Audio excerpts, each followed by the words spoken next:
This week on the Inkwell, we're taking a look at a true Robert Oster signature series ink. This is Addict Fire-on-Fire. This is another one of Robert Oster's handcrafted, made in Australia signature series inks. And as you can see, on the outside, typical Robert Oster packaging, but on the inside, probably one of the most interesting named inks I've ever seen. And with a name like that, you would think maybe Fire on Fire, or maybe Fire in Earth, or how about Fire in Water? Sanity prevailing though, let's go ahead and just do a normal writing sample of Fire on Fire. And for that, we're going to be using my Franklin Christoph 45 Ghost, and the nib on this one is a Masuyama Fine Cursive Italic. The other pen we're going to be using is my Nakaya Piccolo cigar with the gold double broad nib to give a little bit of variation in line width. One quick plug, because you may have noticed them in the background.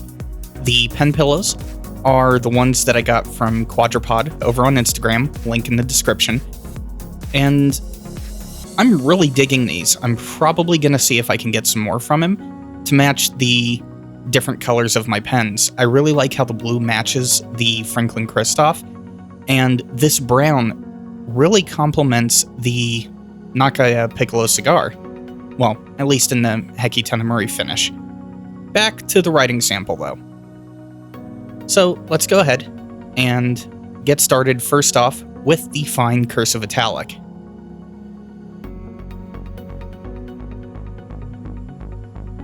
Small side note here, as I do the writing sample, I didn't realize as I was doing this that I still had the autofocus set for when I was doing some videos of my dogs earlier. So the focus area was slightly off, which is causing the focus breathing that you're seeing in the video.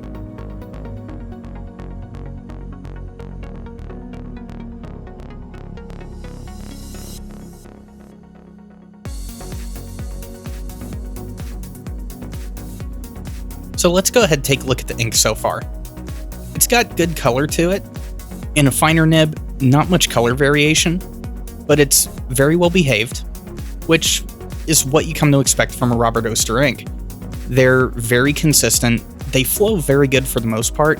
Now, I have had one or two inks be temperamental, including this one at first, but it seems to have behaved, or at least started to behave, the more that I write with it.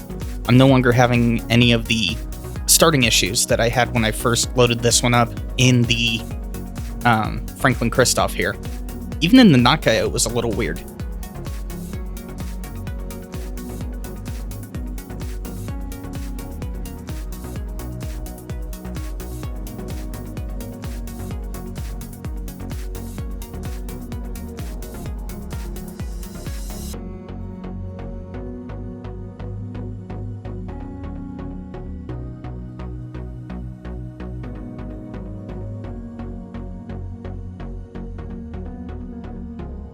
So let's go ahead and take a look at the dry times for this ink.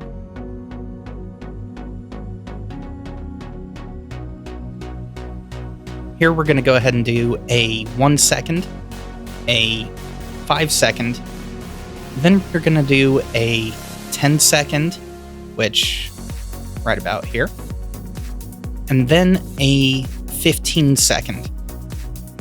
Part of me thought this ink wasn't going to dry at the 15-second mark, at least with the fine nib, but turns out I was wrong.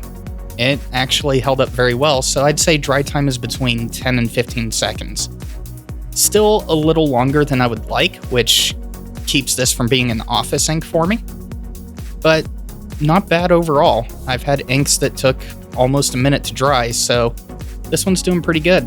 And as you can see, the color from the Fine Cursive Italic, you're still getting some slight variation, but overall, it's a nice, beautiful orange. So let's switch over to the Nakaya and see what kind of color and behavior we're getting from the ink now. Now, this is one area where the double broad really spoils me. as you can see, we're already getting a more vibrant orange from the nib, and that is kind of how it is with every fountain pen ink. The more ink you put on the paper, the more vibrant it's going to be, and the more you're going to see shading, sheen, shimmer, whatever the case may be. In this case, a little bit of shading and just a more piercing orange. I find that on the red inks and now my first ever orange ink, I actually prefer them in the broader nibs strictly for vibrancy purposes. You're not really getting the fire that we'll see a little bit later on the swab card, but you are getting a little bit more of a deeper orange that does stand out a little bit from the fine nib.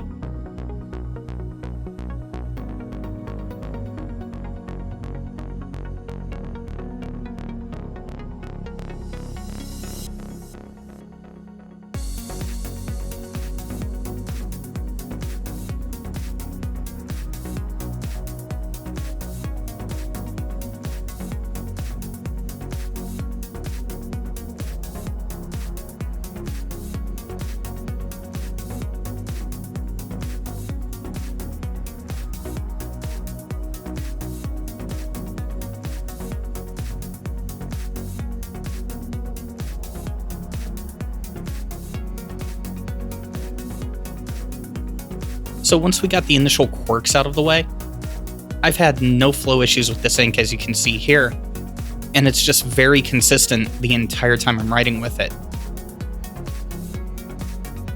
I'm going to forego doing a dry test with that, strictly because we already did one with the fine nib, so you can expect the dry times with the broad nib to just go up a little. But let's go ahead and compare the X's, figure eights, the crosshatch, and the color smear, and see how they differ from the fine cursive italic to the double broad. And as you'll be able to see here, what I said earlier about just the sheer amount of ink from the double broad making a difference in the vibrancy, it is there. I mean, the orange is still pretty close, but it's a much deeper orange. And in the upper left corner here on the swab card, you can see some of that fire coming through, minus the little bit of lint. I like that in this ink. If you want to use it for like an artistic purpose, which I actually plan on, that's going to give it a good, interesting depth. Now, let's go ahead and do one last thing. We're going to go ahead and do a compare and contrast between coloring with the pens and doing a swab and doing a couple drips. And let's see what we get.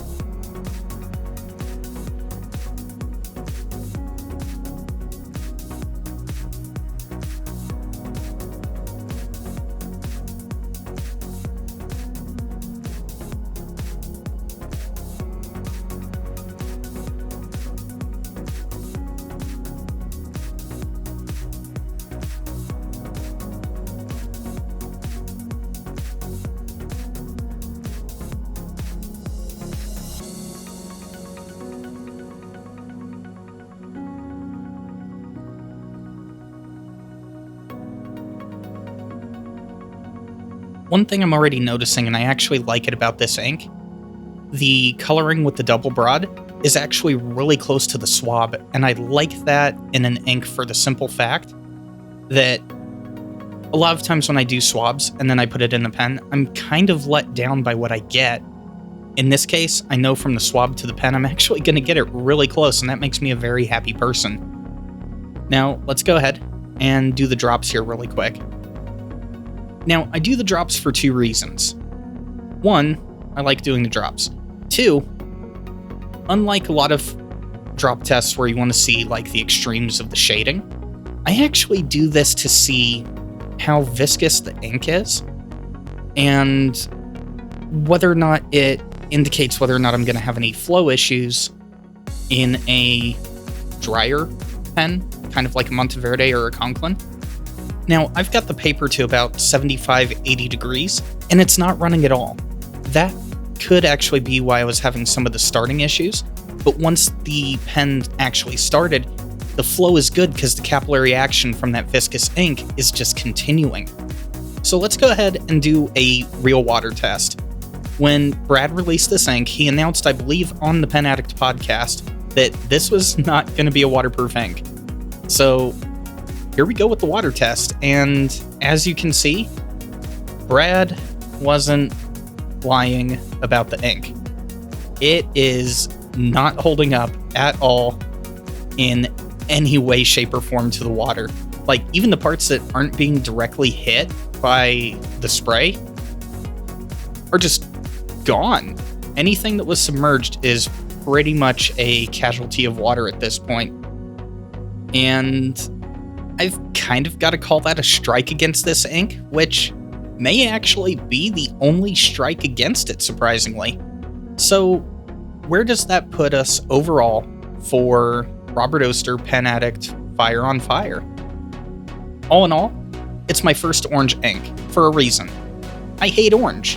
I absolutely hate it. But this ink may have actually turned me around on that color, so expect me to dabble a little bit more in orange inks and see what's out there. I think I may have actually been missing out on an interesting color, and this was the one that helped push me over. Now, you can't get this ink on penchalet.com because it's a Pen Addict exclusive, but if you want to get the over 97 other Robert Oster inks, head on over to penchalet.com, click on that radio podcast link at the top of the page, and enter Inktwell in the How You Heard About Us section for a site-wide 10% discount with free shipping over $50. So there you have my review on Robert Oster Fire-on-Fire Pen Addict exclusive. If you liked what you saw, click that like button. If you didn't like it, well, you know what to do. Either way, if you're new to the channel, hit subscribe. If you want to support what I do, head on over to patreon.com/theinktwell and follow the channel on Twitter and Instagram @theinktwell. That's it for this week. Thank you guys for watching, and I'll see you next time.